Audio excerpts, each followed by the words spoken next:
Bonjour à tous, je m'appelle Estelle Abou et je vous souhaite la bienvenue sur Réel. Avec ce podcast, je donne la parole à des personnalités qui ont un impact positif, réel, sur l'autre, l'économie, l'environnement ou les générations futures. Par leurs actions, leurs entreprises, leurs pensées, leurs œuvres ou leurs visions, ces hommes et ces femmes contribuent d'une manière ou d'une autre au monde de demain et à celui d'aujourd'hui. Si vous aimez le podcast et que vous voulez me soutenir dans ma démarche, la meilleure manière de le faire, c'est de vous abonner, de mettre 5 étoiles à l'épisode, de le commenter ou encore d'en parler autour de vous sur les réseaux sociaux et dans la vie réelle. Alors je vous souhaite une très bonne écoute et on y va. Tous les mois, je vous propose de partager mon échange avec Alix Georges, hypnothérapeute et thérapeute au sens large, déjà intervenue dans Réel à plusieurs reprises. Elle aide au quotidien de nombreuses personnes et j'ai eu envie d'aborder avec elle plusieurs thématiques de société qui nous concernent tous.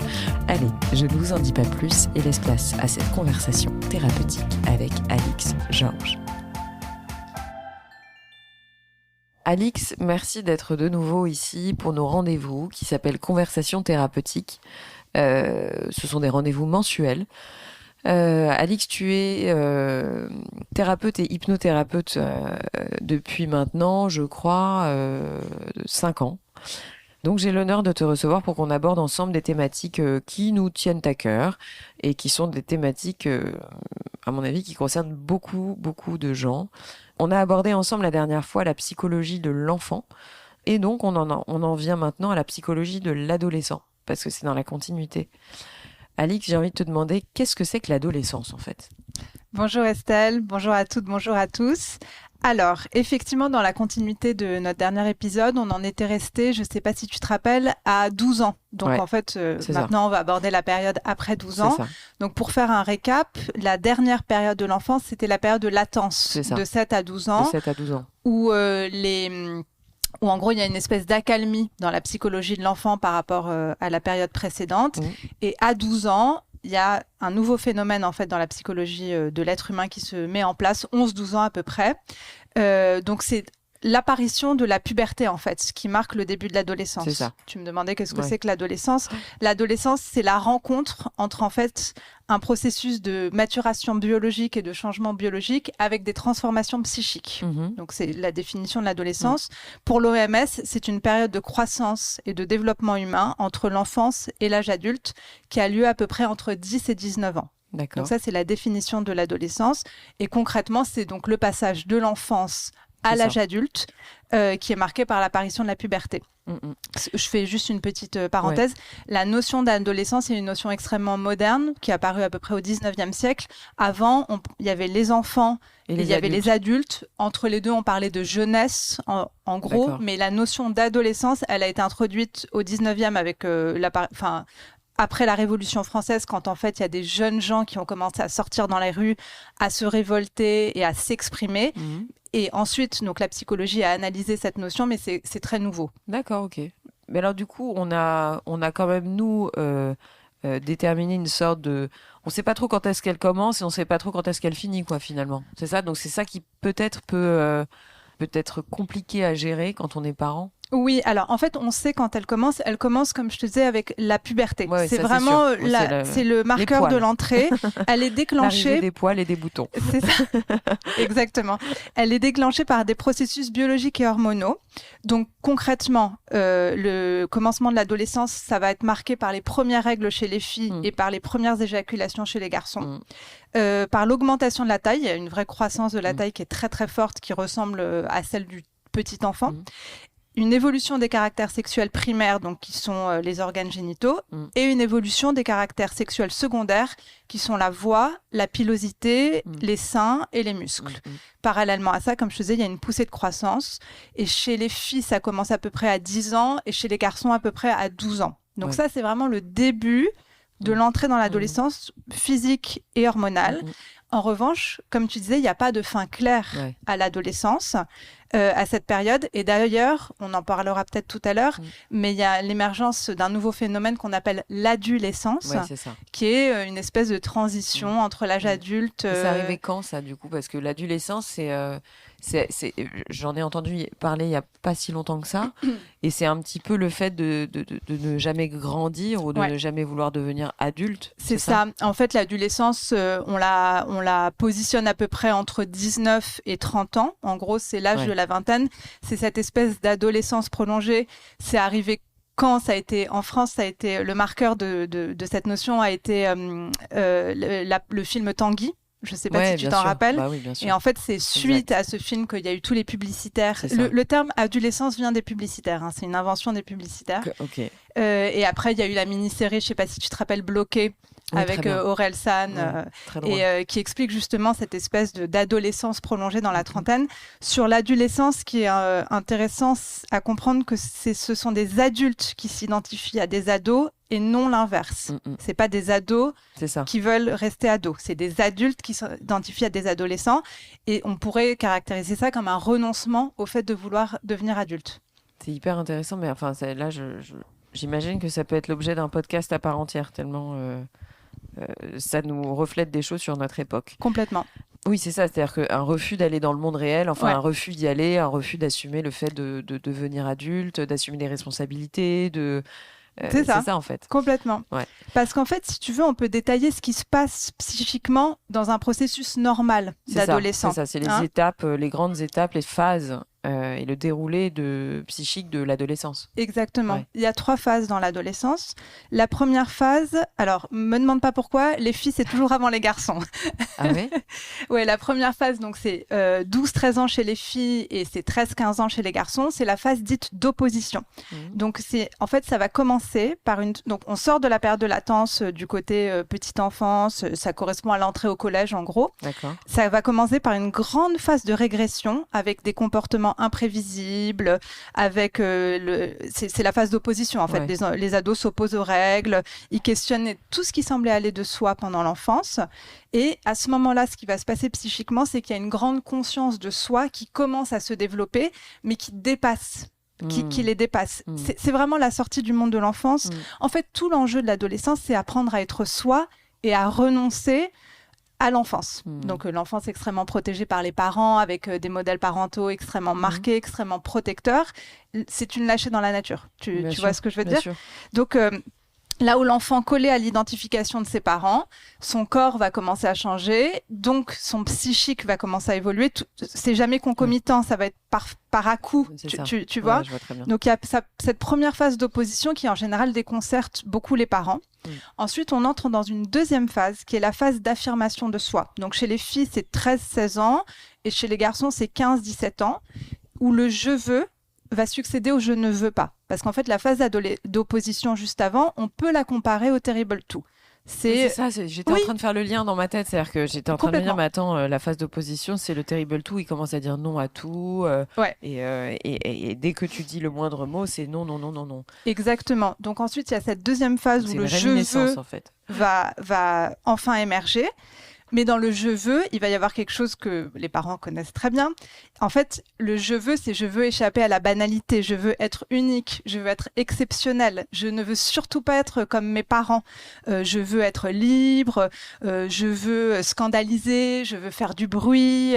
Il y a un conflit générationnel. Mais mon fils le fait déjà, tu vois, moi il a 2 ans et demi à peine, il fait déjà je veux ça, et je veux ça, et je veux ça, c'est marrant. Ouais, en fait, tu dis très juste, c'est la psychanalyste française Evelyn Kestenberg qui explique que si tout se joue pendant l'enfance, tout se rejoue à l'adolescence, en fait, l'adolescence va être une réviviscence de tous les conflits qui se sont cristallisés pendant l'enfance. D'accord. Donc, il y a eu cette période de latence qui est comme une espèce de jachère, et à l'adolescence, tout se rejoue. Ça rejaillit, en fait. Exactement. Donc, c'est une phase de reprise des moments de l'enfance qui va, pour l'être humain, servir à parachever. En fait, c'est un parachèvement de toutes les phases précédentes. Et c'est pour ça qu'il y a d'importantes oscillations narcissiques. Donc, tu as des phases d'exaltation, d'euphorie très forte, tu as des phases très dépressives qui vont avoir lieu en attendant que le soi, le moi de la personne se consolide définitivement. D'accord. Ou pas. Alors, c'est ça, oui, parce que parfois, c'est jamais le cas. Dans le ou pas, tu as cette fameuse question de l'adolescence. Effectivement. C'est ça. Donc, dans cette phase d'affirmation de soi, donc tu as un côté extrêmement mégalomaniaque, tu as un côté très idéalisé où les ados sont ultra généreux, altruistes, ou à l'inverse très égoïstes. Tout est extrême en fait, tout est très clivé. Ouais. Tu as un désir d'être exceptionnel. La grande figure qu'on connaît tous de cette période, c'est le poète Arthur Rimbaud, qui en fait a écrit ses poèmes à 15 ans. J'ai découvert ça là, pendant mes recherches. Et qui écrivait à 15 ans « Je veux devenir parnassien ». Donc les parnassiens, c'était le mouvement poétique de l'époque, ou rien. Donc tu as ce côté hyper affirmé des choses. Et en fait, il va arrêter d'écrire à 20 ans. Donc, et lui, il venait de province, Charleville-Mézières, il était prédestiné à être médecin et il voulait surtout pas de cette vie. Il a fugué à 15 ans pour aller retrouver les poètes. Il a écrit ses poèmes. Donc c'est vraiment la figure même de cette phase. C'est vrai. Oui. Je savais pas, tu vois, tu m'apprends un truc. Lui, en l'occurrence, c'était un génie. C'est pas le cas de tout le monde. C'est pas parce qu'on écrit des poèmes à 15 ans qu'on devient Arthur Rimbaud. Mais je trouve que c'est une figure intéressante pour les ados. Et après, donc, tu as cette troisième phase qui est la phase d'indépendance. Donc, les filles, c'est à peu près 16-18 ans, les garçons, 18-20 ans, où en fait, tu as un déclin de toutes les idéalisations. Tu as des identifications plus stables qui vont se construire, qui vont perdurer à l'âge adulte. C'est vraiment l'entrée dans l'âge adulte, où tu as une indépendance affective, une indépendance économique et surtout une acceptation de ce passé de ses parents qui va s'installer avec l'accès au travail, l'accès au couple. Et tu vas avoir l'abandon de l'enfance qui va véritablement se positionner. Et comme je te disais, cet abandon de l'enfance et ce passage à l'âge adulte est rendu incertain aujourd'hui dans nos sociétés où il y a du chômage, où il y a de l'incertitude, où il y a des normes qui sont de plus en plus brouillées, en fait, où il y a des rites de passage. Il y a eu beaucoup d'inquiétudes liées au climat aussi. Enfin, des gens qui se disent je veux pas aller dans ce monde-là. Donc, le côté nos futurs, il est très très marqué aujourd'hui. Ouais. Alors 3 phases, donc on résume: opposition, affirmation de soi et indépendance si tout se passe bien. Alors justement, je reviens juste sur les enjeux psychiques, c'est-à-dire que qu'est-ce qui se passe on a compris les grandes phases qui sont quasi chronologiques, enfin opposition, affirmation de soi, indépendance. Mais du coup, qu'est-ce qui se passe concrètement et psychiquement? Tu vois, c'est quoi les enjeux à cette période-là? Alors, le grand enjeu, c'est l'abandon de l'enfance, comme je te disais, et c'est le fait de se confronter à une réalité qui est imparfaite. La réalité, elle est imparfaite. Enfin, en fait, le grand enjeu psychique, ça va être de supporter la réalité imparfaite, de sortir de ce clivage où on idéalise tout, ou alors où on déteste tout. C'est ça. De s'y adapter, ce qui ne veut pas dire, c'est ça qui est très important si des ados nous écoutent, ce qui ne veut pas dire devenir conformiste, ce qui ne veut pas dire devenir cynique, mais ce qui veut dire devenir réaliste et donc abandonner des idéaux qui sont trop absolus, qui sont venus de l'enfance. C'est incroyable ce que tu me racontes parce que ça me renvoie à mon choix de nom de podcast. Réel? Bah oui. Pourquoi? Ah bah oui, c'est ancré dans la réalité. C'est-à-dire que je crois que indépendamment du sujet qu'on aborde, chacun a son tempo, chacun a son temps, tu vois. Et que c'est vrai qu'il y a 5-6 ans, j'ai eu un besoin d'arrêter les idéaux et de... Je sais pas, ça me renvoie à mes propres turpitudes. mais ça nous renvoie tous à ça. Et en fait, c'est une période extrêmement violente. Alors, je trouve que c'est une période qui est vraiment magnifique. C'était Proust qui disait « L'adolescence, c'est le seul temps où on est appris quelque chose ». C'est d'une fertilité, d'une effervescence très forte, mais d'une très grande violence physiquement, puisque en fait, ce qu'il faut se rendre compte, c'est que le point de départ, comme je disais, il est physique. C'est ultra violent quand tu as ton corps comme ça qui change, quand tu ne comprends pas ce qui t'arrive.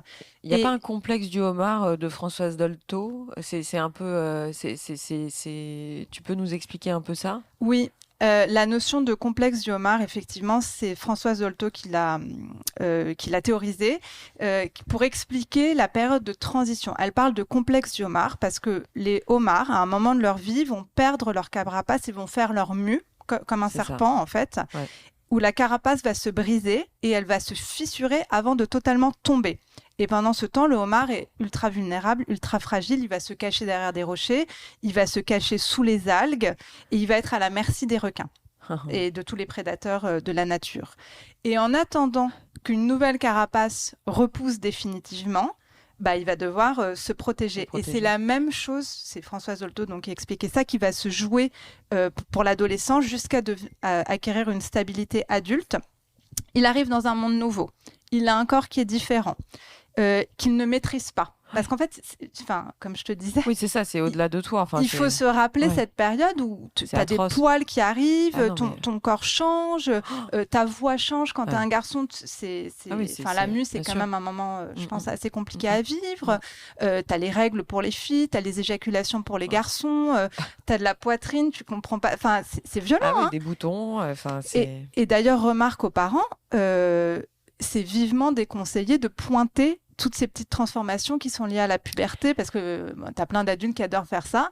C'est déconseillé de le faire parce qu'en fait, l'adolescent, pendant ce temps, a un sentiment d'étrangeté par rapport à lui-même, avec l'acné, la prise de poids, les poils, où il n'a plus de repères. Donc, puis en plus, ce qui est terrible, c'est que tu te retrouves aussi avec une forme d'injustice, parce que tu en as qui ont quasi pas de signes. Oui. Tu vois, moi, je me souviens, mes souvenirs d'adolescente... moi, j'avais des boutons, un appareil dentaire, des lunettes. Tu vois, j'étais mal dans ma peau à cette période. Et autour de moi, je voyais des filles, mais tu avais l'impression que ça glissait sur elles, qu'elles n'avaient pas de sujet de peau, pas de sujet de poids, pas de sujet de dents, pas de sujet de tout. Et donc ça, c'est physique. Et après, il y a un autre aspect, mais plutôt exogène de ce que tu expliquais, sur les comportements des autres adolescents, qui eux-mêmes sont dans ce truc-là, où la violence... Et c'est en ça qu'on en vient au sujet parfois du harcèlement scolaire. C'est-à-dire que ça tombe pile poil dans cette période où chacun est en train de vivre une révolution intérieure et du coup se rejaillit sur les autres. Et c'est à cette époque, alors que tu es le plus vulnérable, c'est à cette époque-là où la violence est la plus dure à ressentir, enfin la plus virulente et en même temps la plus compliquée à absorber. Oui. Comme je disais, c'est une période d'une violence extrême. Les harceleurs, justement, puisque tu en parles, sont souvent... vers 10 ans, 10, 12 ans, enfin... le collège, c'est en gros. Et les harceleurs sont souvent ceux qui sont quasiment plus mal dans leur peau. Parfois, c'est effectivement ceux qui sont populaires, etc. Mais ça ne veut pas dire qu'ils sont bien dans leur peau. Ils sont très mal dans leur peau. Et ce qui se passe, c'est un phénomène de projection chez l'autre. Ce qu'ils ne supportent pas chez eux, ils vont le projeter chez la personne en face avec des comportements d'une violence totalement atroce. Enfin, c'est... Ouais, ça me fait penser à quelqu'un. Excuse-moi. Et donc, excuse-moi. Donc, on était sur le complexe du homard de Françoise Dolto. Et donc, ce qu'elle explique, c'est que toute cette période de vie va être une période de vie où l'être humain, enfin l'adolescent, va avoir à la fois besoin de se protéger parce qu'il ne se maîtrise pas, et en même temps parce que c'est ce qui se passe dans la psychologie de l'adolescent, avoir besoin de sortir. Parce qu'en fait, à ce moment-là, il va aussi avoir besoin de se décoller de ses parents. Donc, c'est pour ça qu'il est extrêmement instable. Il va avoir besoin de sortir. C'est là où se crée tout le phénomène des amitiés ultra-fusionnelles. C'est ça. Le côté bande de potes, etc. Pourquoi il fait ça ? Qui remplace un peu la famille. Exactement. Ouais. C'est pour trouver des nouveaux relais, des nouveaux référents. C'est pour ça aussi que les profs, par exemple, c'est des figures parentales qui peuvent avoir un rôle intéressant à jouer pour devenir des relais, notamment intellectuels. Exactement. Entre deux rives, entre la famille et les copains. Exactement. Parce qu'en fait, la famille, les amis vont devenir la nouvelle carapace, un nouvel équilibre pour les ados qui ont besoin, c'est un besoin fondamental, de se détacher de leur famille à ce moment-là. Alors, qu'est-ce qu'on fait des ados qui n'ont pas de copains ? Tu vois ce que je veux dire ? C'est-à-dire que ça arrive aussi. C'est-à-dire que t'en as qui ne sont pas intégrés dans des bandes, t'en as qui... Parce que on le voit, l'isolement, encore plus maintenant, avec les jeux électro... Enfin, les jeux, le téléphone, enfin, tu vois, il y a une capacité Enfin, c'est pas une capacité, d'ailleurs. Je pense que c'est quelque chose dont on est victime, mais il y a une forme d'isolement où quand on fait pas partie d'une bande, on a à la fois besoin de rejeter sa famille, enfin, rejeter, c'est un peu dur comme terme, mais c'est un peu s'émanciper de sa famille. Oui, c'est ce qui se passe, oui. Mais on se sent pas appartenir à une bande. Tu vois, donc c'est très complexe finalement. Oui, tu as raison. Alors en fait, justement, avec les jeux vidéo, ce qui se passe aujourd'hui, c'est qu'il ils se tournent de plus en plus vers le virtuel, mais en fait, les jeux vidéo, c'est souvent à ce moment-là des jeux en réseau. Bande, Exactement. Les réseaux sociaux, c'est vraiment autrui. Enfin, ils recherchent, mais c'est illusoire. Mais bien sûr, à chaque podcast, je le répète, je suis contre tout ce qui est virtuel et illusoire parce qu'en fait, pour la psyché, ça fausse tout le rapport à la réalité. Enfin, on en revient au titre de ton podcast. C'est d'une souffrance extrême. Je sais que pour certains ados, le fait de pas faire partie d'une bande, ça marque à vie en fait. L'adolescence est une période d'une très très grande violence. Enfin, et bien sûr que ça marque à vie. Enfin, parce que finalement, c'est des comportements que tu vas garder toute ta vie. Oui. Tu vois. Oui. Enfin, je sais. Enfin, moi, je suis la première concernée. Hein, je parle de moi, mais moi, pour des raisons multiples, mais j'ai jamais fait partie de bande en fait. Et ce comportement-là, moi, il m'est resté toute ma vie. J'avais des copains très différents et très variés. Mais j'ai jamais eu ce besoin d'appartenance. Enfin, peut-être que je l'ai éprouvé, mais que je ne l'ai jamais assouvi. Mais ce besoin d'appartenance à une bande, c'est quand même quelque chose de très. C'est à la fois pulsionnel, enfin à la fois très instinctif, mais quand il parvient pas, tu te construis comme ça et tu te construis autrement. Oui, c'était Winnicott, le psychiatre dont j'avais déjà parlé sur l'enfance. Dans l'ancien podcast, on en a parlé. Il disait, cette période de vie est celle d'une découverte personnelle qui doit être vécue. Chaque individu s'y trouve engagé dans une expérience, celle de vivre, et dans un problème, celui d'exister. En fait, c'est apprendre à exister par soi-même et pour soi-même. Et on sait que dans l'existence, on est confronté à du rejet, à nos limites, à nos désirs également. C'est une période, comme je disais, d'une très très grande fertilité, mais aussi bien dans le positif que dans le négatif. Bien sûr. Mais à la fin, pourquoi cette période est passionnante, c'est que c'est un mouvement de force, un mouvement de promesse de vie, et par définition, il n'y a pas d'adolescent qui ne rencontre pas de souffrance et pas de problème. Il n'y a pas d'adolescence sans vague. Et l'adolescent qui va trop bien, c'est inquiétant.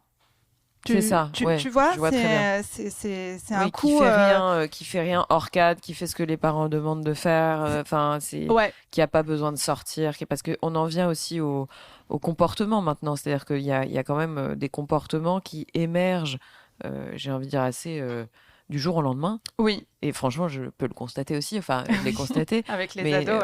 C'est-à-dire que tu as... alors, on a parlé effectivement des amitiés fusionnelles, des bandes qui remplacent la famille, mais il y a aussi, d'un coup, ils se mettent à sortir. Oui. À vouloir sortir, aller voir les copains, sortir le soir, pas rentrer, etc. Enfin, dire... Tu vois tous les parents dire si tu rentres à minuit 5, t'es interdit de sortie jusqu'à pendant 3 mois. Mais voilà, c'est pour trouver des relais, c'est exister en dehors de sa famille, etc. Il y a également le fait de vouloir paraître, les looks, tu vois, l'appartenance à moi je suis plutôt gothique, moi je suis plutôt bimbo, moi je suis plutôt machin, je suis plutôt truc. Donc ça aussi, c'est un besoin. Le look, en fait, ça va être la nouvelle carapace par rapport au complexe du homard de Françoise Dolto. Le look pour l'ado, il est très important parce que c'est cette carapace provisoire. Donc, c'est pour ça que l'adolescent, à ce moment-là, et il y a 2 tendances qui vont se marquer, si on caricature, c'est où il va vouloir beaucoup se différencier des autres, donc gothique, ou se mettre à avoir un ongle rouge, un ongle orange, les cheveux bleus, etc. Ou au contraire, il va vouloir beaucoup s'uniformiser. C'est pour ça que si tu fais une sortie de lycée, je sais pas si tu as remarqué, mais ils ont tous, toutes les filles ont le même sac à main, tous les garçons ont les mêmes baskets. C'est en fait pour rentrer dans la tribu, pour être intégré, pour être rassuré. Mais du coup, tu es contre les uniformes à l'école ? J'ai pas d'avis en fait là-dessus. Est-ce que ça a un vrai impact selon toi ? Parce que finalement, moi j'ai toujours pensé que c'était une bonne chose, l'uniforme, pour la simple et bonne raison que ça permettait aux différences sociales de s'effacer, c'est-à-dire que, ou culturelles. C'est le grand argument de l'uniforme. De dire que tu sois pauvre, riche, classe moyenne ou pas, tu vas pas ramener du Dior ou du je ne sais quoi, enfin des marques de luxe dans l'école, et que tout le monde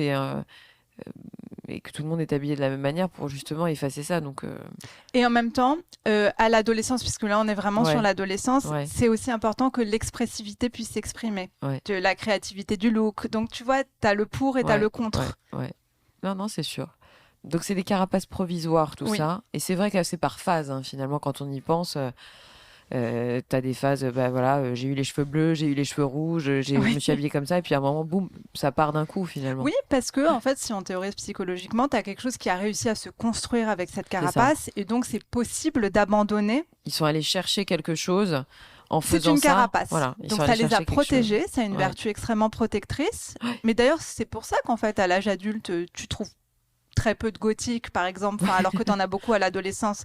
À un moment, on abandonne en fait ce type de look parce qu'on n'en a plus besoin. Ça a une vertu protectrice au départ.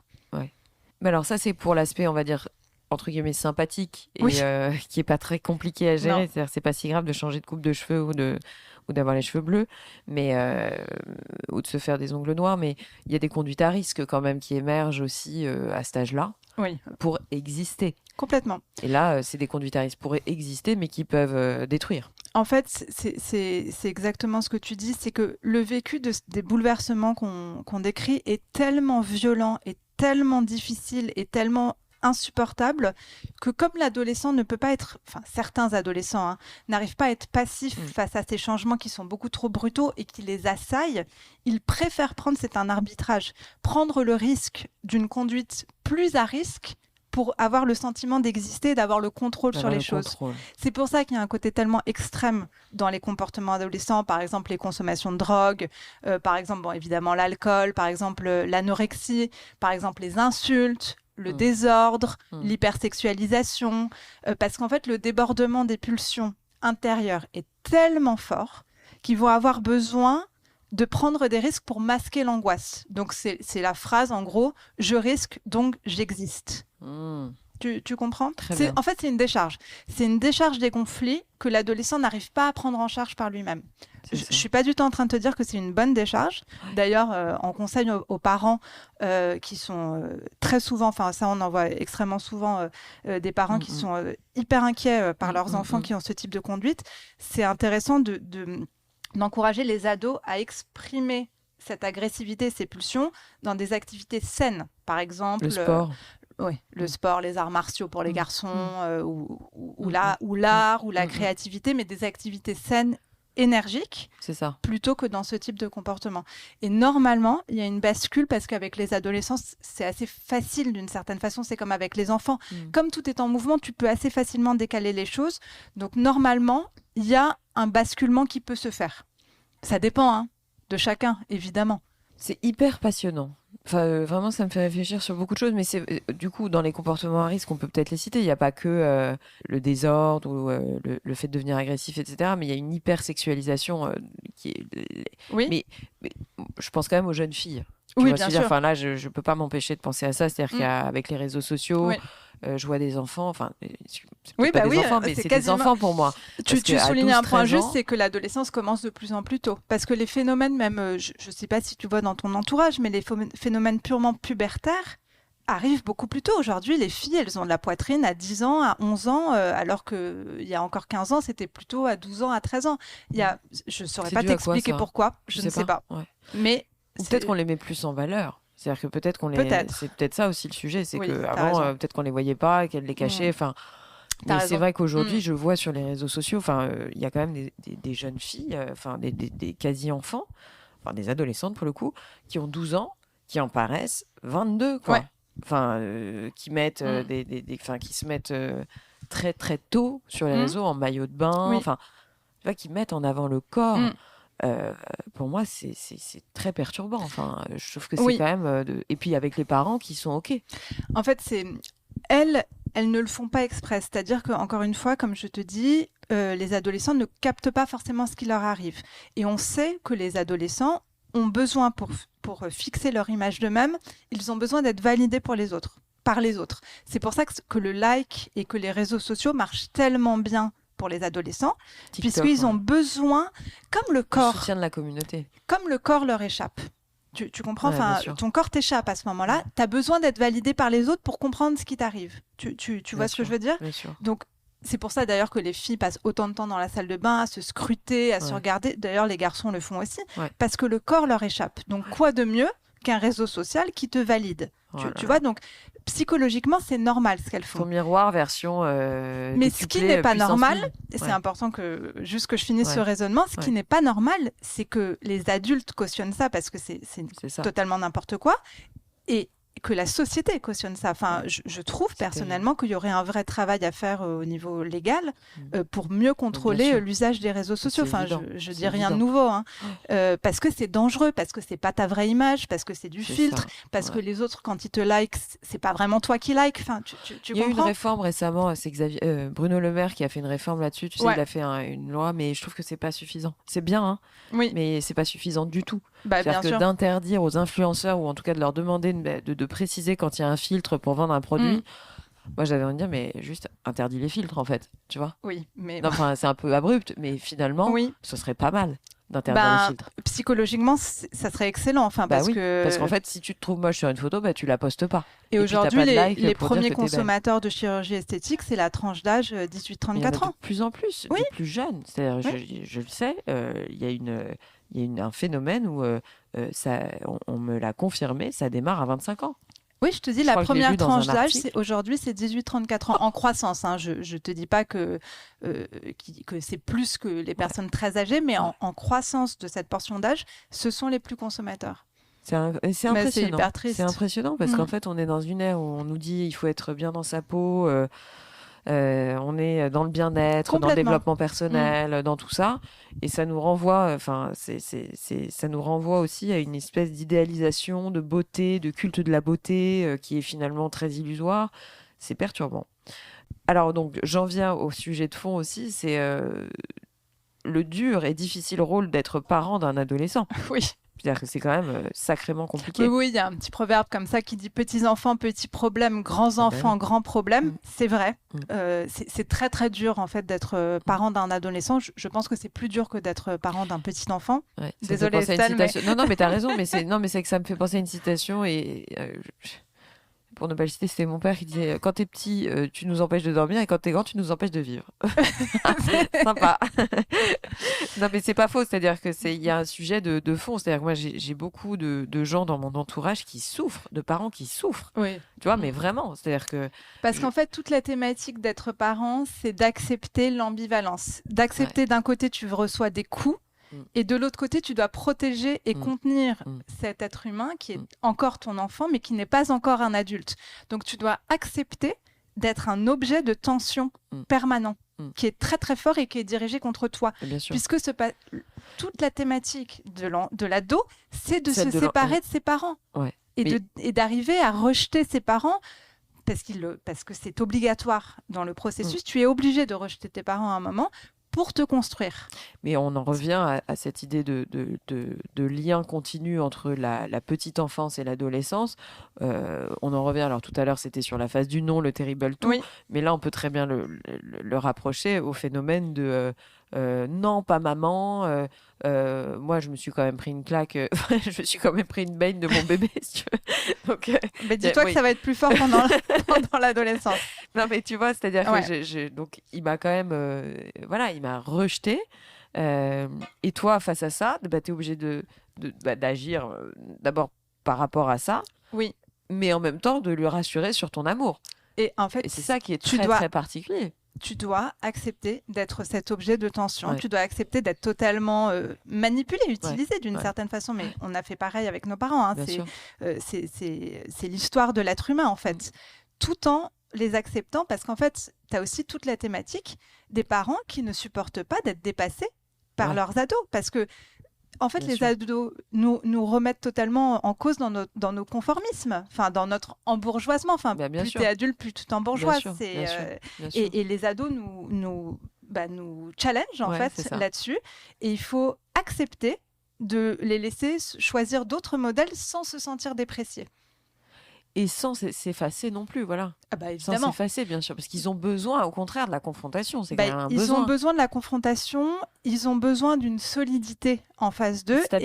D'une stabilité. Et ils ont besoin, comme les enfants, d'être extrêmement contenus. En fait, un ado, quand il challenge son parent, c'est comme un enfant quand il challenge son parent, il a besoin de voir que la limite existe. Bien sûr. Tu comprends, et le parent démissionnaire, je renvoie au podcast sur l'enfance, c'est un parent angoissant. Parce qu'en fait, quand tu challenges, quand tu dis non, quand tu dis t'es nul, etc., il y a un plaisir à retenir le parent. Tu vois ce que je veux dire, c'est que t'es pas encore émancipé. Bien sûr. Et le démissionnaire, et là j'en reviens, c'est très très très très angoissant. T'as raison. Donc quand tu contiens ton enfant, tu le rassures sur les limites, sur le fait que tu peux le protéger, que tu es là. Le plus grand service que tu puisses rendre à ton ado, et c'est comme aux enfants, c'est d'être toi-même. C'est d'être toi-même dans ta vie. C'est exactement comme avec un enfant. C'est-à-dire toi-même, de montrer que tu as une vie que toi-même tu juges saine, positive, que ce soit une vie professionnelle, familiale, amoureuse, etc. Épanouie, parce que ça va renvoyer à l'ado le fait que ça peut exister. mais le fait qu'il n'aura pas la même vie que toi. C'est-à-dire que si tu es trop parfait, comme la mère parfaite de Winnicott qui est trop dangereuse, si tu es trop parfait, tu vas empêcher l'enfant, l'adolescent, d'accéder à sa propre individualité. Mais d'autant que là, je mets un peu les pieds dans le plat, excuse-moi, peut-être que je te coupe en plein développement, mais je pense au changement de sexe. C'est-à-dire qu'il y a quand même ça aussi qu'on rajoute. À mon époque, moi, il n'y avait pas ce truc-là. Bah non, beaucoup moins. Tu vois Enfin, moi, je n'ai pas souvenir dans ma cour d'école ou dans ma cour de collège d'avoir eu des enfants qui voulaient changer de sexe, tu vois, et qui voulaient que ce soit soutenu par tout le monde. Parce que j'ai vu ce cas-là, et c'est un exemple très concret, d'adolescents qui soutiennent le changement de sexe et qui demandent aux parents de valider ça. Oui. Et alors là, c'est quand même compliqué parce que nous, quand on dit être soi, bah oui, mais moi, être moi, si demain j'ai un ado ou une ado qui me dit bah je veux changer de sexe, de fille, je veux devenir garçon, ou de garçon, je veux devenir fille, ou ma copine, elle veut faire ça, maman, tu dois soutenir, bah je dis je soutiens pas. Tu vois, c'est mes convictions. En fait, un des grands enjeux de l'adolescence, on parlait des enjeux psychiques tout à l'heure et on l'a évidemment pas beaucoup développé, c'est le fait d'apprivoiser un corps sexué. Puisque quand tu es enfant, ton corps n'est pas sexué, par définition. Et là, tu vas avoir un développement en fait, de tes organes génitaux, tu vas avoir l'apparition même de pulsions sexuelles. Tu as des pulsions agressives et tu as aussi des pulsions sexuelles qui sont fortes en fait, à ce moment-là. Et donc, à ce moment-là, effectivement, tu as la sexualité qui va se fixer plus ou moins quelque part. Tu vois ce que je veux dire ?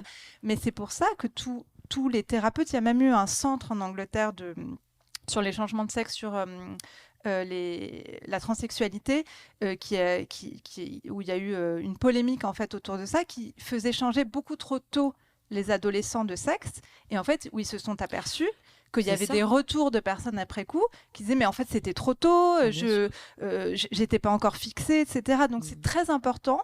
Bon, voilà, la transsexualité finalement a toujours existé dans l'histoire, donc tu as des gens... c'est ce que je voulais dire, c'est-à-dire qu'il y a un tempo, il y a quand même un timing à respecter. C'est-à-dire que quand tu es trop jeune et que pour tous les développements que tu viens de faire, si tu dis à quelqu'un, alors qu'il n'a même pas fini de se trouver sexuellement ou qu'il n'a pas assouvi ses pulsions, enfin vécu tout ce qu'on vient de dire, comment veux-tu changer de sexe en fait ? C'est compliqué puisque toi-même tu ne sais pas. Et de toute façon, j'ai envie de dire, tu parlais des ados qui demandent aux parents d'être soutenus, mais en fait, c'est pas aux parents de valider ça.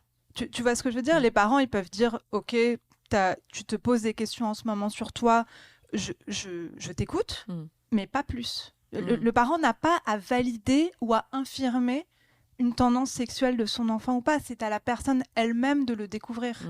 Tu comprends ?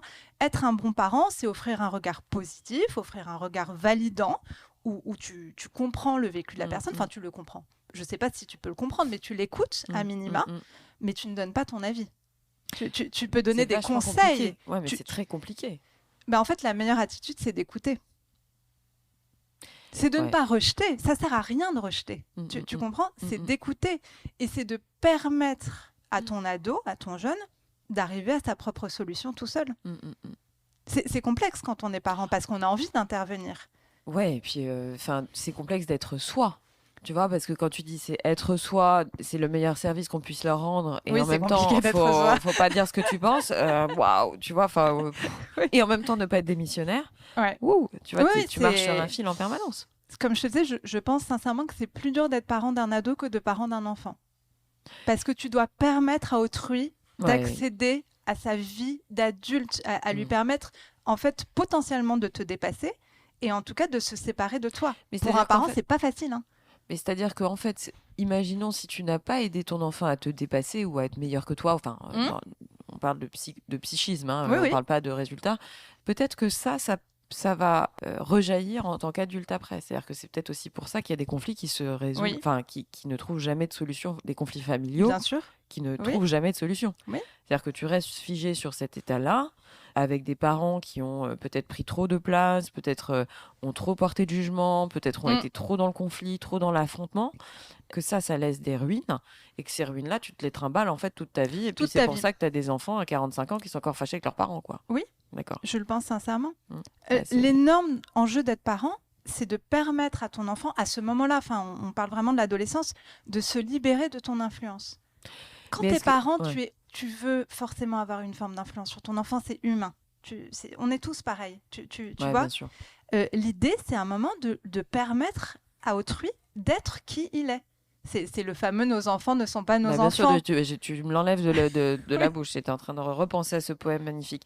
Non, mais du coup, dans la continuité, mais peut-être qu'on peut aussi dire que si tu plonges dans la drogue à, je sais pas, 17, 18 ans, et que tu n'en sors jamais, parce qu'il y a des cas aussi, tu vois, de gens qui finalement s'en sortent jamais, qui ont commencé à leur plus tendre jeunesse, et puis qui se retrouvent à 50 ans toujours dépendants de la drogue, de je ne sais quelle drogue d'ailleurs, avec une espèce de surinquiétude des parents, parce que en fait, les parents ne sortent jamais de leur rôle de parents.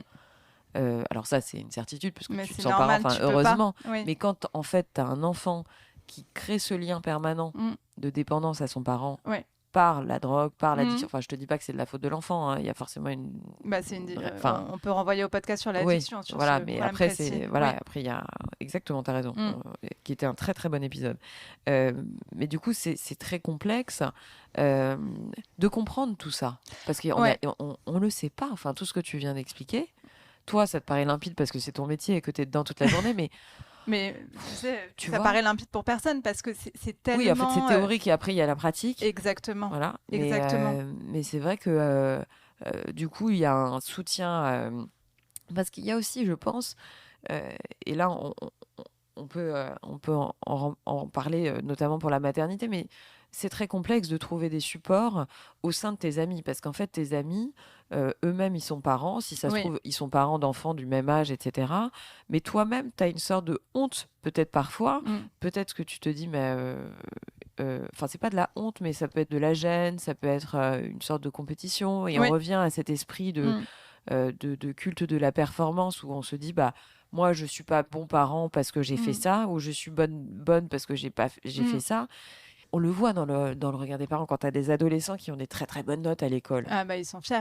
Ils sont d'une fierté incroyable. Enfin, mais en fait, mais c'est pas leur note, c'est ce que je te disais. Enfin, les succès s'empêcher. Des enfants ne sont pas nos triomphes. Ouais, mais alors ça, tu vois ce que je veux dire, c'est-à-dire que c'est très complexe à appréhender.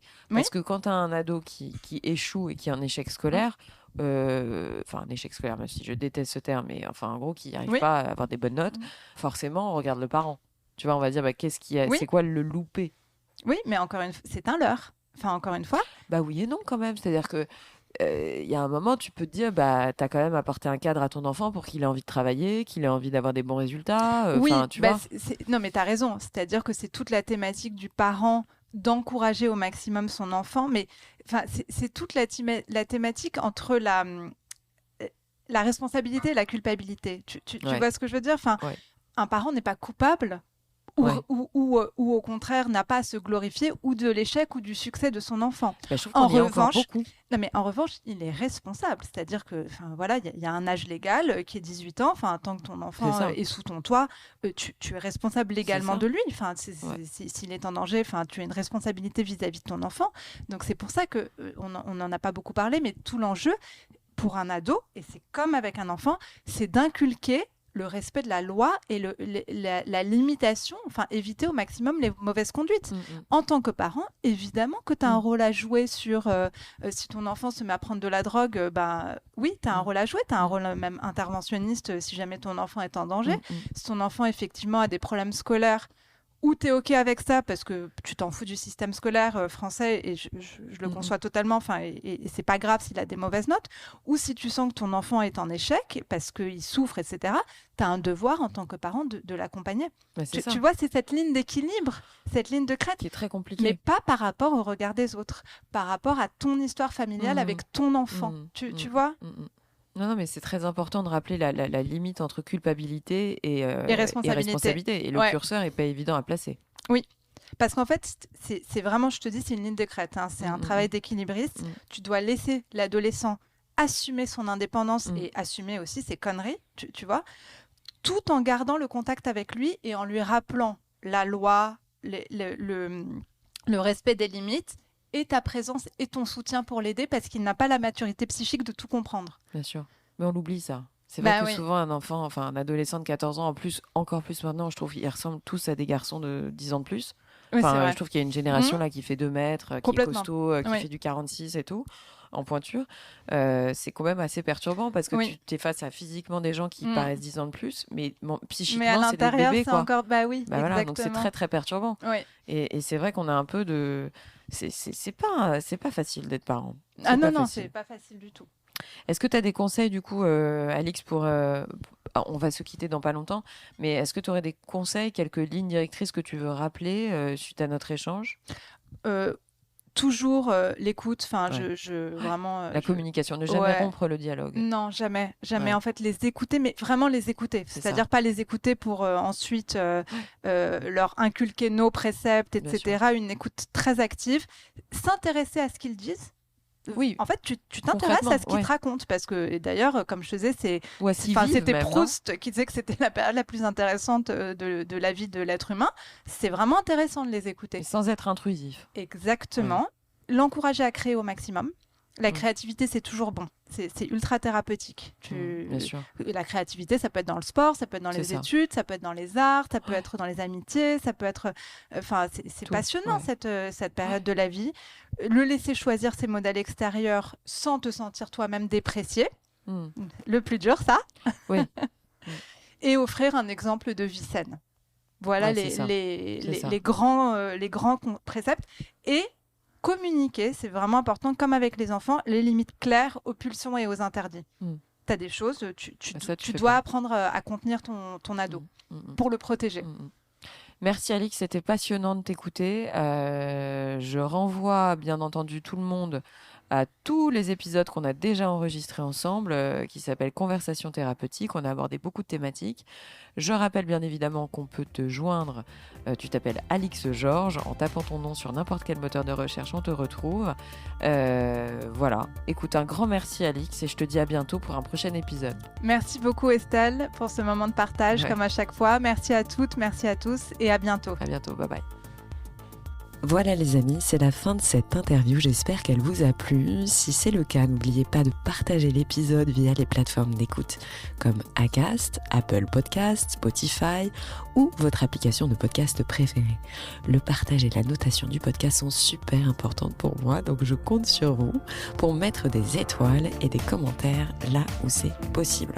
Pour vos suggestions d'invités, n'hésitez pas, je suis joignable sur le compte Instagram du podcast, Réel Podcast. Merci encore à toutes et à tous d'être de plus en plus nombreux à écouter Réel et à très vite pour un prochain épisode.